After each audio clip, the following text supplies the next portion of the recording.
Welcome to The Leaders Who Care, a podcast powered by Dynamis Group. We are here to give the stage and support to those committed to create a positive and lasting impact, way beyond the profits and margins, the leaders of the world who care for others and serve a bigger purpose. Join us on the journey of creating a better, more caring world. And now to your host, Marian Temelkov.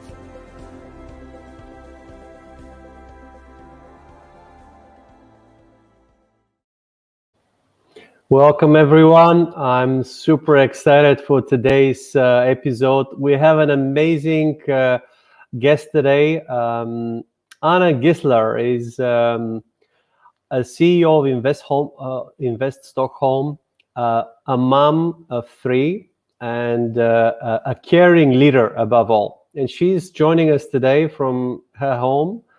And I understand, Anna, you're on a maternity leave, so would love to hear how do you manage this great success with raising a great family. That's one of the questions I have. But first of all, welcome. I'm so happy that you can make it today. Thank you so much, Marianne. And thank you for having me. It's a really honor to be here. And I try to do my best and answer your question in the best way. As you said, I am on maternity leave, so I try to combine. I have a daughter who is 7 months old right now, so I will be back in duty fully in this summer. Wonderful. Anna, Invest Stockholm is, I'm not so sure myself what exactly, you guys as a purpose and a vision, apart from what I read on the website. But I would love to hear about first of all, your story, Anna, and how did you join that venture? What attracted you to lead it and become the CEO of this? So it would be great to hear who is Anna Gissler and what do you do today? Yeah, I'm original from a city 200 kilometers south from Stockholm, but I what is it called? Linköping. It's mostly a middle-sized town. It's mostly known for their university and also Saab making like Air Force or different kind of things to the Air Force actually. So that's the main ground in Linköping. So it's one of the, I think it's the fifth largest city in Sweden. So it's quite small. Compared to your other cities in Europe and in the world. But I fell in love in Stockholm many years ago. I moved here, studied political science. I have a degree in political science and ended up in the city of Stockholm, in the city hall, as a political secretary to the mayor in the city hall. And after a couple of years in the city hall, I ended up in different areas in the city. And after a while, I came to Stockholm Business Region, which is a combination of two siblings within Visit Stockholm and Invest Stockholm. And what we do, Invest Stockholm is mostly attracting visitors and congresses and events. And Invest Stockholm is more like attracting companies, investors, talents, and establishments from abroad, but also trying to gain and create a sustainable growth within Stockholm with the business community there are in Stockholm. So actually, I think my bottom is that I'm actually love Stockholm. I fell in love in Stockholm many years ago. So I really love working with the city and try to to develop the city in the most sustainable and the best way, of course. You know what I like about what you just said? You fell in love with Stockholm, and Stockholm is also so lucky to have someone fell in love like you in Stockholm, so you can bring that goodness to the city, and really your passion to that. Stockholm is of course one of the greatest cities in Europe in every aspect. Of course, apart from being a bit cold. Today is actually spring. So we just left the winter behind. Lovely. Definitely require resilience. But guess what? When it's cold, you can create things and stay, in that environment and make a difference. So the Yeah. Nordic nation seems to be uh, more kind of hardworking than the Southern, but the Southern seems to have more creativity because they can, out and about. So it's an interesting to hear about your Yeah, I think experience. I think you're right in one sense that it is cold here and it make us work a little bit more maybe. But I don't agree with the creativity because it is a lot of creativity here, and also having kind of boring and cold weather sometimes makes you more creative as a Mm. human. So I think it could be good with the northern, but of course, everyone of us living here uh, enjoy visiting, like the city that you are in right now, Sofia, and other cities that has a much more warmer climate, of course. This is of course somebody who thoroughly loves Stockholm, of course, and and I've never heard that kind of a point of view. I do take it, absolutely. When you're cold and when you have, it makes you more creative to find exciting and fun things to do. So thank you for sharing that. And Anna, tell us a little bit more about your experience in Invest Stockholm. When did that start? Because there are many aspects that are interesting here. On one hand, about the talents that you attract in companies, what's their infrastructure, network, etc.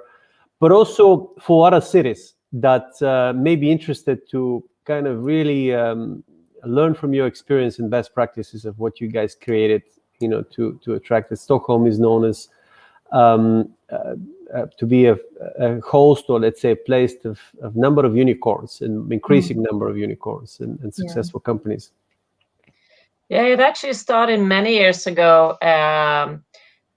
We're known since many years ago that we have a lot of big, huge tech companies Hmm. producing cars. Automotive industry is big. Their production industry is big, and there's a lot of companies like Ericsson, ABB, Volvo, different kinds of companies that have its heritage in Sweden and have a long heritage back in the tech story. And out from that, we try to see what is lacking. And what was lacking was a yearly event, a hashtag actually within Stockholm Tech, and also like a more visible community for all the people working within tech. So we created that together with an entrepreneur who's now left Stockholm actually, but still working with tech meetups and like that. So that was the start, I think, of the what you call or what is quoted also in Financial Times 5 years ago as the unicorn factory, which they called Stockholm in that article. So I think it's a different kind of components that was created together and summarized in this short report, which we were a part of, or actually um, make made made it possible to summarize that in a report, and also try to start these different kinds of monthly tech meetup, which has been crucial for the tech community in Stockholm. So that's Lovely. one part of it. And Otherwise, it's many other different sides in Invest Stockholm and what we do. Of course, this is just one of it, but it's one that have been really well known about, or from the rest of the world also. and what attracted you to this? Anna? What was your personal desire and excitement? I am a really positive person, and I like to learn new things every day, and that's really what you do in this job. I have expert colleagues who is the greatest expert in their field, their sector, within their knowledge, and I have the possibilities to know a little bit about everything in our company. So I know a bit of the IT sector, a bit of the life science sector, a bit of the talent sector, and like that. So for me, it's a new day with new learnings every day. And I think it's one of the most crucial things, both to be a leader, but also when you work within different sectors, that every day wanted to learn new things. And all the time have a youth mind and don't get old in your mind and like tired and not try to learn new things. I love it. You know what? Someone said to me, "Hey, what is the future of, what is the future kind of work, or what is the future of business?" And I was so excited about these topics myself, and I looked at with robotics and automation, probably a lot of traditional jobs in manufacturing and so forth will likely to disappear. They can disappear even today, but it's also a social element that you need to deal with. And then, as you're just talking about learning and giving that your experience and advice, what if you kind of imagine? Really, we have a question actually here that relates to my thought as well. And it's from Stoyan Yankov. Imagine you had a time machine. What would be the top 3 leadership lessons that you would like to share with your 20 years old version? Let me see if I got that question right. If I have to choose imagine you're different times. Exactly. Imagine you go back in time. You're 20 years old, but with the knowledge of today. What are the kind of lessons you would like to share with yourself, when you were 20 years old? I think the communication. I think for first the pandemic, because what's happened a year ago in like a couple of weeks is what probably, hopefully, have been created or transformed during 5 years from now. So everyone was forced into a different way to work, digital meetings instead of physical meetings. So I think the pandemic is the most overwhelming and changing that I've been a part of in this short period in my work life. But I also think that the communication and the digitalization overall is one thing that I would have mentioned. And if I haven't known when I started my first office work, when I was like 20 years ago, 20 years old, I just got my first mobile phone and it was so huge. Was it Ericsson? Was it Ericsson by any chance? It looked like a dog bone. I'm not sure if it was Ericsson actually, but probably it was. It looked like a big dog bone. I used to have that. So it could be. I'm not sure. Yeah. And we just started to use the computers, and I know I was sitting in one small office, and it was like 25 offices in Sweden. So we were doing the trying to connect to each other, and we had like a notebook that you can send messages, but that was really in the start. So I think the communication and the digitalization in those parts is the most important. Have I known about how the development would have looked like, I could have been so much ahead than others. What like what? You would have invested more in learning about it, like all the technologies. Lovely. So now is a good moment, that you're giving this advice quite timely, because what I see, and you just talked about what your job is, you love learning new things, and it seems to me that you have a multidisciplinary knowledge.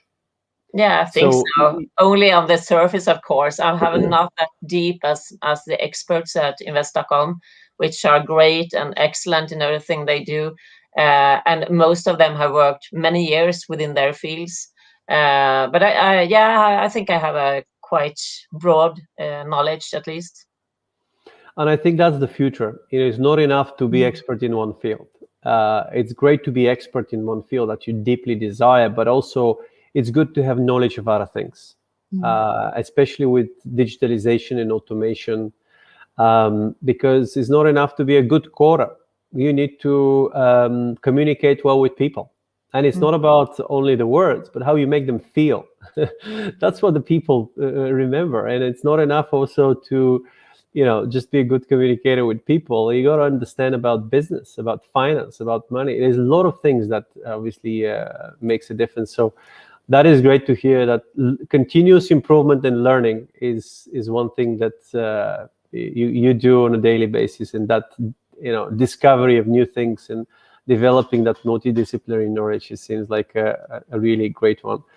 I don't know, tell us a story or an event that was one of the most challenging one that you have experienced. What is really kind of in your life? I'm sure you had number of obstacles, number of challenges you faced, but what is one that stands out for you that shaped you as a leader or as who you are? And what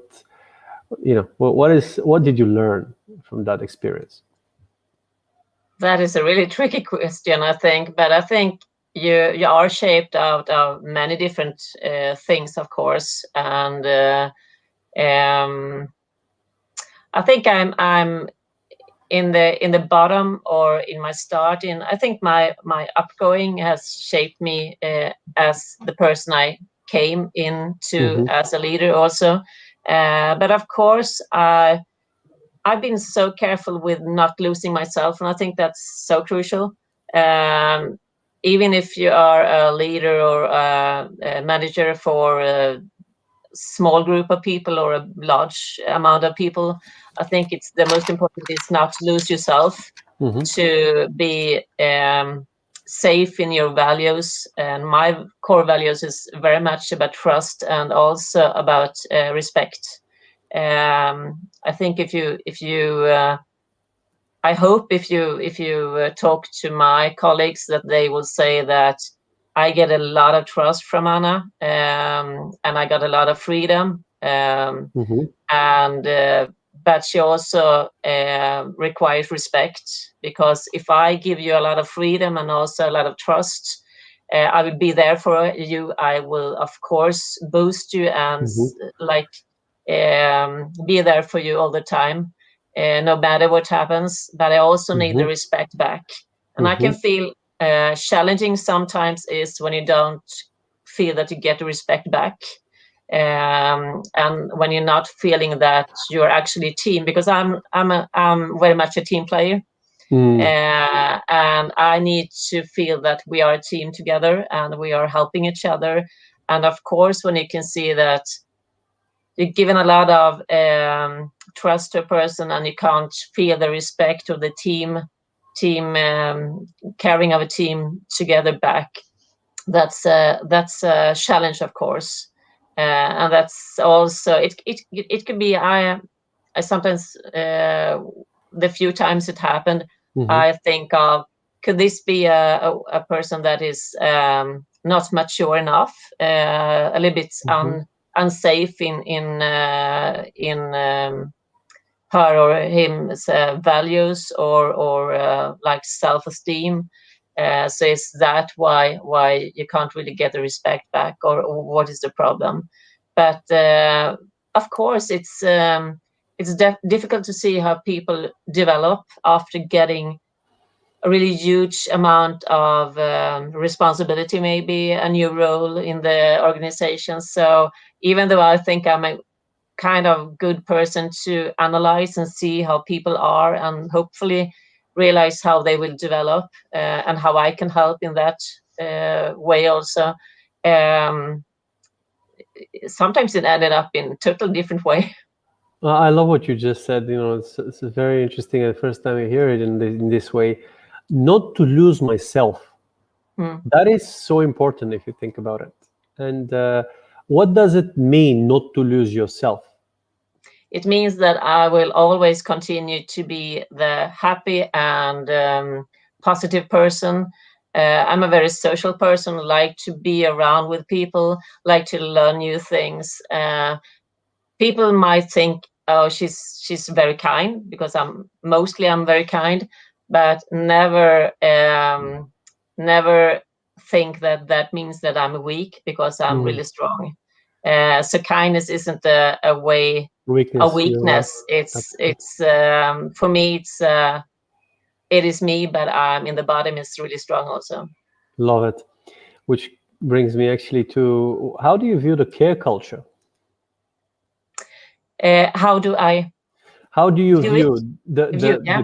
because that kindness is an act of care. I mean, Yeah, you know, when I look at really what Mm. you do, and sometimes people may see it as a weakness, but what are your thoughts on the care culture, and how do you view it? For me, it's so important to make people around me feeling that I'm care about them, and I'm interested in their works, of course. And I also try to boost them in the way I can. And my vision and the most important for me is actually to help them to get on the top of their tree, to enjoy their view. Mm-hmm. So that's actually the mission of my leadership, to get them on the top of their tree to enjoy their view, which means in other way I would like to help to make them grow to the best of themselves in their job. I love it. And if you look at it, it's not a secret that you've been recognized, Anna, by multiple organizations for your leadership. And is that the secret? What is the secret? How do you, how do you get that positivity and recognition? I guess that's coming naturally for you and authentic, from authentic self. But, what is your message to those leaders out there? What could they do better, or what could they do to be recognized, to have that positive impact for what they do, and lead with to improve their leadership? I try my hardest, of course, and I think that a couple of my colleagues think that, oh, she's a little bit too loose. She should be more like focused on this, demand bigger efforts right away and like that. But that's not me. For me, it's the organization and the work that people do is, of course, they need to deliver. We have a lot of goals and a lot of things that we need to deliver, all of us, but it's under a certain kind of freedom also. Mm-hmm. I have a lot of people that are having small kids, catching and leaving on daycare and like that, and that's make it more important to be flexible in when you actually are working, and the delivery thing is the most important. My advice would be mostly that I think that if I look back on CEOs, leaders that I have been working with before, the ones that I have liked the most is actually those who given me a little bit more responsibility all the time, and made me grow in my role and in my position. And I think that is crucial, because it is, as you said, we're working with talents also. It is a challenge, and it is a competition between how can you require and how can you hire the best person, the best talents from abroad or from Sweden. And then you need to be open and also boosting all your colleagues and your employees. Otherwise, they won't be interesting to continue to work in the organization. No, I love it. And what is your secret to attracting this best talent? What has worked for you guys and for Stockholm? I think for Stockholm overall as a city, we have a couple of things. We have the largest open black fiber network in the world. So we have the greatest connection to every houses and office spaces in the city. That's crucial, because then you can create apps, you can attract investors or whatever, or visitors overall in city, from home, from the office or whatever. So that's the ground infrastructure. So that's free.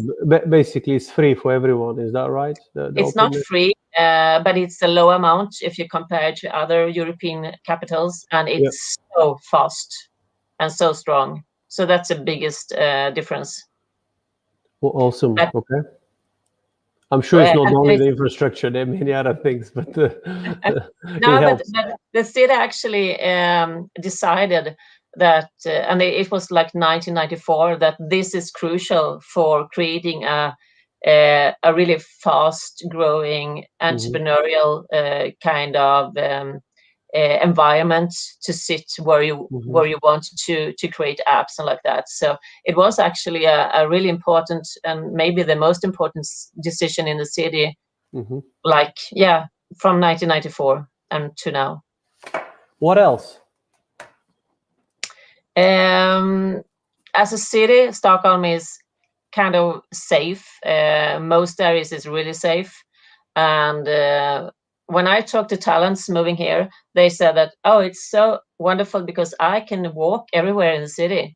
And that's not the case in many other capitals. There are some areas often that you don't really dare to walk in or in the night, but that's not the case in Stockholm. So there are a lot of safe areas and a safe city, and kind of small city, also kind of dense city. So it's not that big city at all, actually. But when it comes to the city of Stockholm as a organization attracting people, it's of course like every city. I have a lot of connection with all the other capitals in Europe and our sister companies like investor organizations in Copenhagen, Berlin, Frankfurt, London, wherever. And it's of course a little bit tricky because we are a part of the city. We have a political board. We are fully owned by the city, but we interact with the business community all the time and with the private companies. So we are a little bit between. So I think that in itself attracts a lot of talents into our organization, because you get the safe employment in one way in the city, but you interact with the private companies all the time. Awesome. In my experiences, we had a privilege to talk to some of the really disruptive leaders and great talent around the world. And you're absolutely right. This infrastructure and really important. But what talent is attracted to really more and more of today? It's you mentioned one of those things: agility and flexibility, catering for their needs, giving them, growing and giving. I guess is one of the things. How will I grow and what impact I'm gonna have on that organization? Purpose-driven businesses really attract a lot more than that. Then the team is very important. Who am I going to work with? And what is the scale? Also another thing, scale, team, purpose, environment, of course, practical aspects. You mentioned some of them, that you have the infrastructure, you have the kind of support and those organizations. So there are multiple factors, but I'm sure that I guess you work very closely with those organizations that you support to be able to position it in a way that really makes a difference.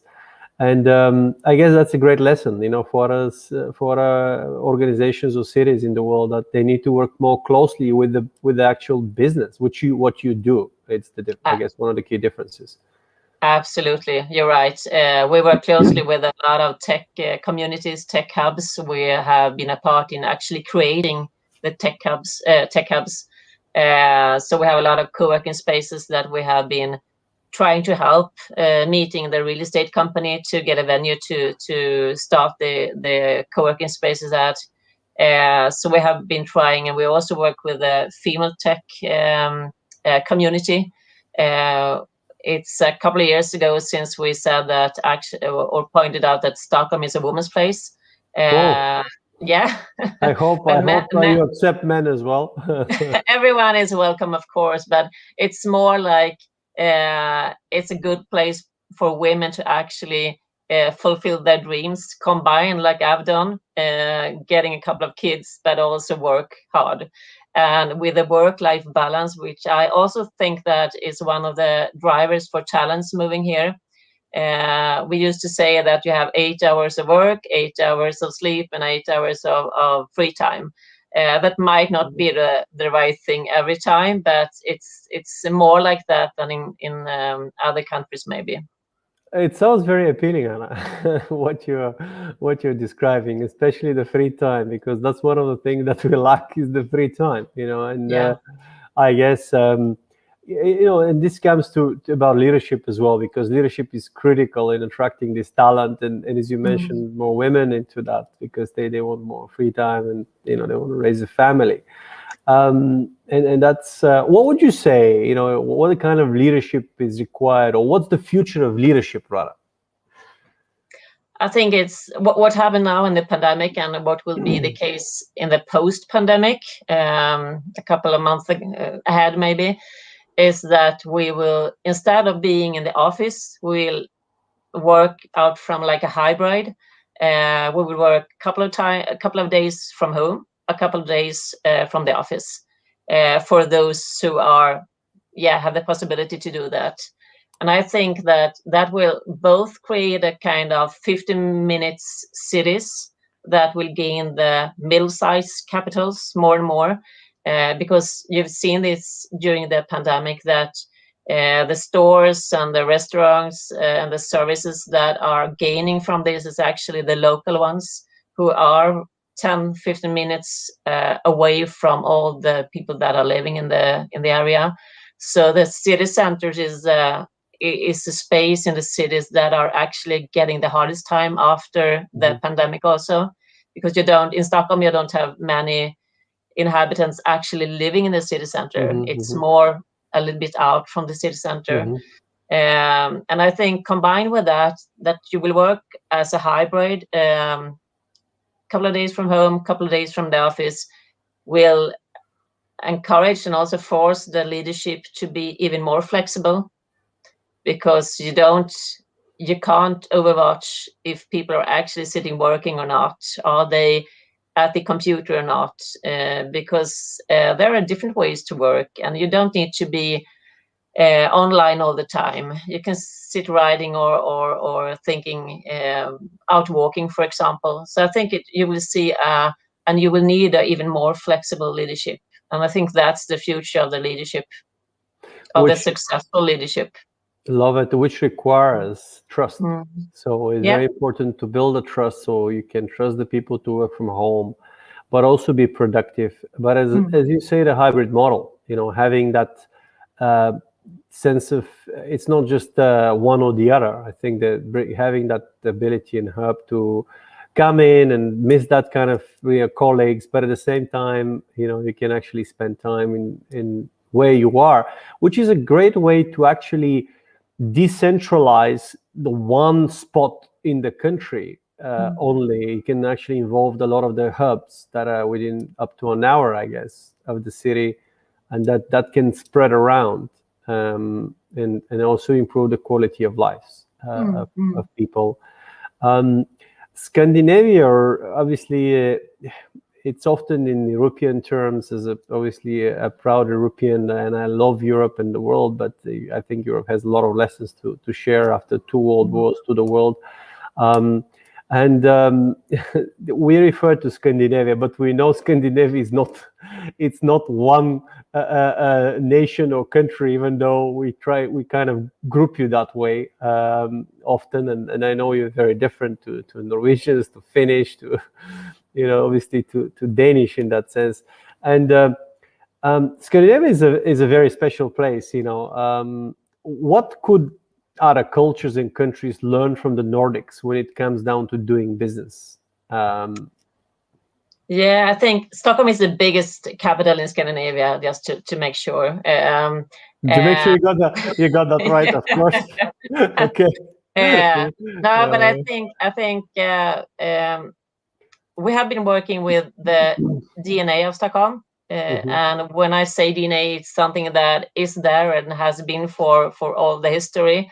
You can't change it, but you can improve it in different ways. So the Stockholm DNA is trustful, visionary, and free. And I think those three are trustworthy. It's especially the Swedish way that you can, if you and I will make a deal, it's enough with a handshake. You can trust me out from that, even though it's in big business. And the free, with the freedom of speech and a lot of freedom and openness to different kind of groups, persons, talents, wherever you are from, and also the visionary with a lot of innovations, and as we talked about earlier, tech hubs and a lot of unicorns and startups creating new innovations. So I think that is, and that's of course not only Sweden. You can see that in Finland, Denmark, and Norway also.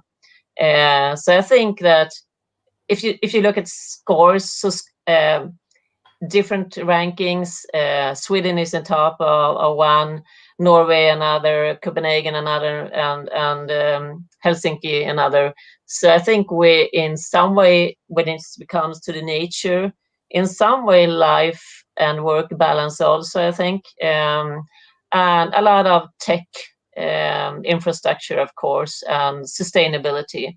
I think we are kind of similar in many ways there, but also different, of course. But I think that we are at least, I mean, Sweden are the most dense country of those, and the biggest population. But even though it's so much land here, and it's so, and that's maybe what I was also going to say. There's so much land, and biggest density doesn't sound like if you talk about. It's a little, yeah, it's dense to be in the Nordic countries, but it's, even though it's so much land, so it's so many square meters per inhabitant. So love it. I think what a great lessons to every city around the world. What are your values, guys? What is your city values? And what you just said, truthful, vision. The Stockholm DNA is trustworthy, visionary, and free.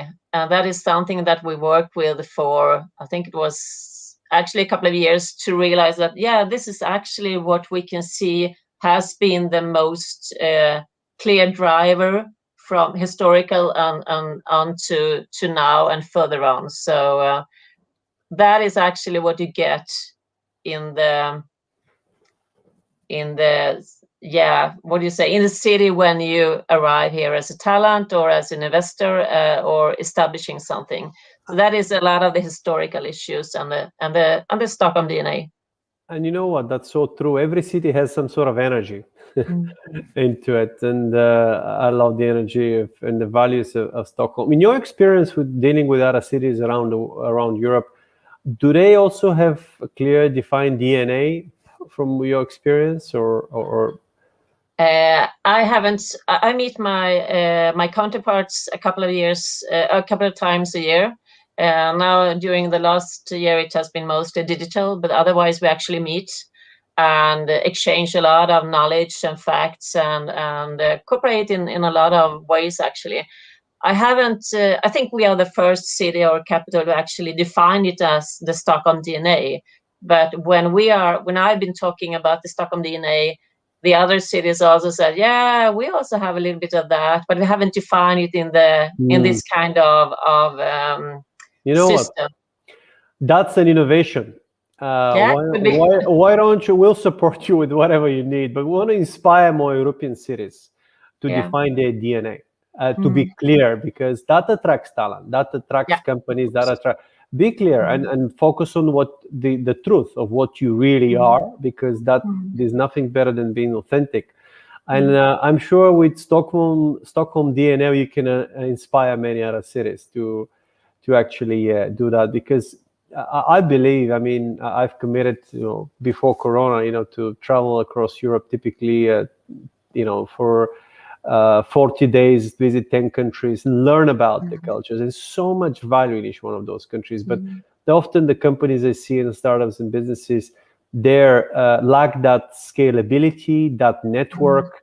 And I think if we create that kind of opportunities in different cities around Europe, but also into a more united network that you do not have to be in one place, and create that ecosystem, I think that's very powerful. That can really make a profound impact, positive impact on people's lives. Yeah, I really hope so. I agree with you.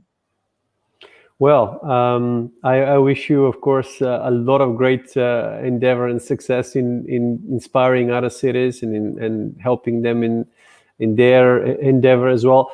And it's great to hear that you're doing that, because when you help others, even though you may be seen as a competition, I don't think it is. The more you kind of, it's a blue ocean. The more you do and help others, the more it comes back to you. I'm thoroughly convinced of Yeah, that. absolutely. And to be honest, during the last 2 years, we have been starting a more like a bigger collaboration between all the capitals in Europe. So we actually try to help each other, because it's become more and more like Asia towards Europe, towards US. So that also make us come together more clearly. You know what I envisioned for Europe.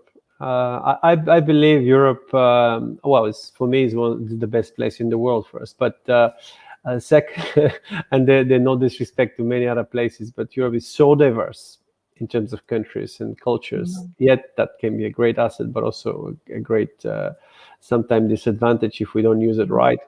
Now what I envisage is Europe to be that balancer between those two superpowers of China and US and emerging places, where actually, we could provide that access to knowledge, provide this really best practices and example of the world, because we have made some profound mistakes, in the past, and not to mention the 2 world wars. So I think we have some great lessons to offer. We also have great lessons to learn from many other nations as well. But I think that diversity, that kind of really creating that the place, and it's very exciting. So it's great to hear that you're working on to beyond Stockholm first,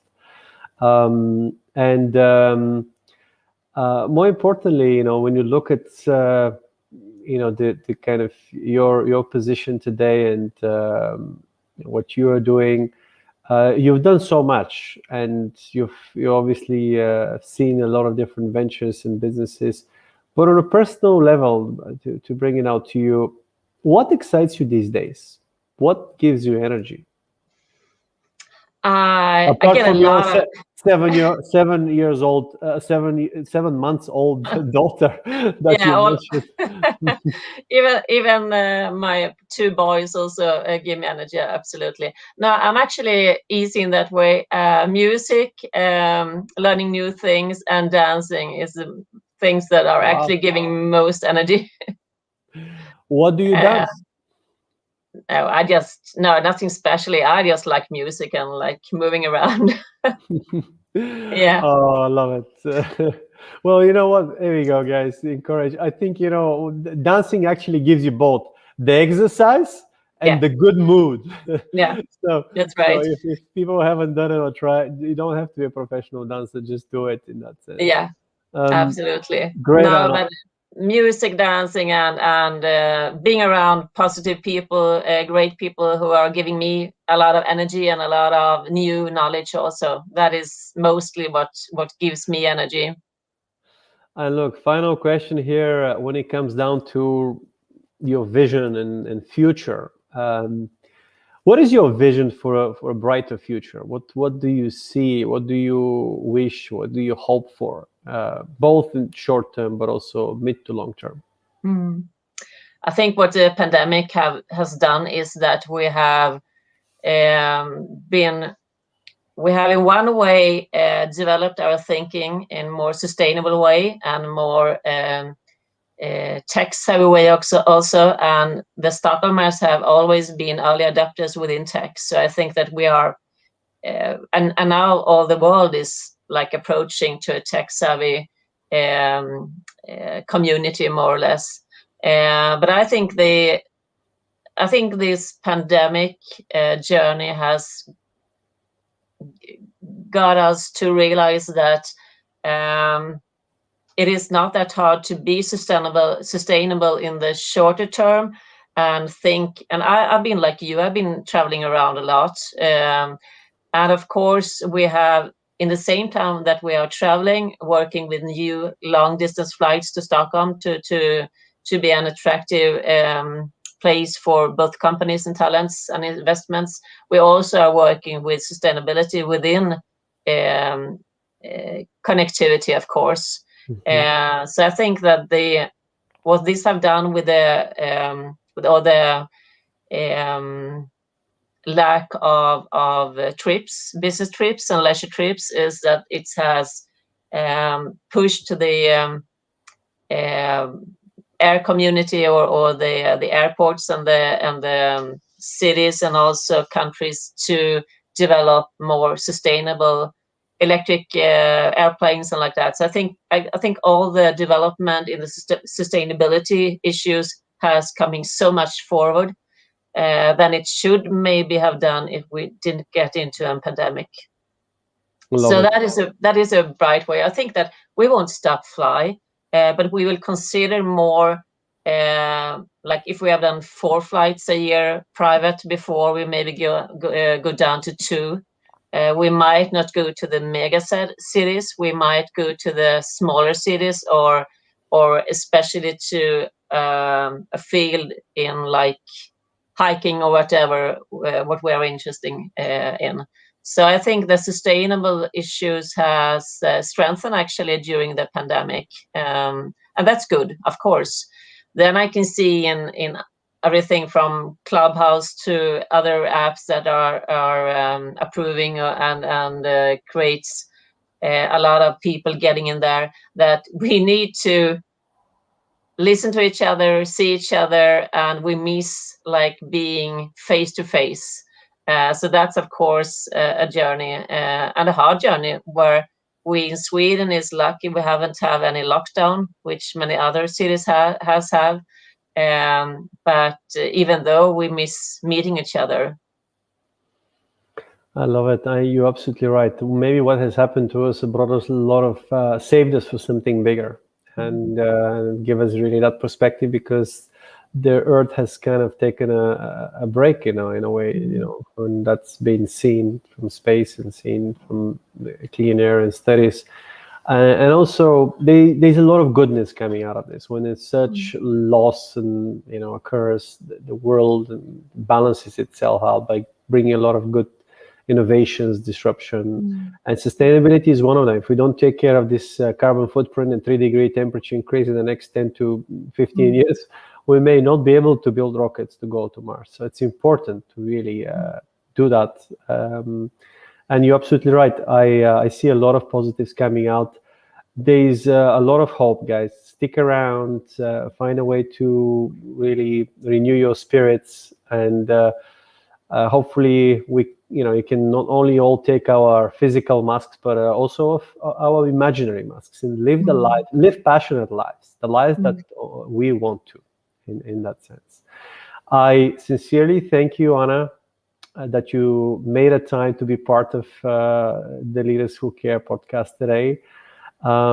Any final words that you wanted to share? Yeah, I think if you look at it as a person and as a leader, I think back to my biggest mission is, as I said, to help everyone to climb up in their tree, to enjoy their best view. And I think that will be my mission rest of the life. And also that I will really precious and are really trying to not lose myself in all this. And I hope I've managed that so far, and I will continue to do that also. What a lovely message. Of course, I have your email, so I can always reach out to you if I need a job. But what I was going to say, how could people find you? Because you're such an inspirational leader, and I won't be surprised, obviously, if talent, companies... Well, we have a website, investstockholm.com. You can reach me and all my colleagues there. Yeah. And also I have under my name, Anna Gissler, you can find me on LinkedIn or Twitter also. But the easiest way is to do the website, investstockholm.com. And there is also a lot of information about other things that I said about Stockholm DNA and Women's Place. Lovely. Anna, sincerely, thank you. Thank you so being much part. for having me. It's a pleasure. Keep spreading goodness, and looking forward to see what's coming from Invest Stockholm and all the great things you're doing. Thank you. Take care.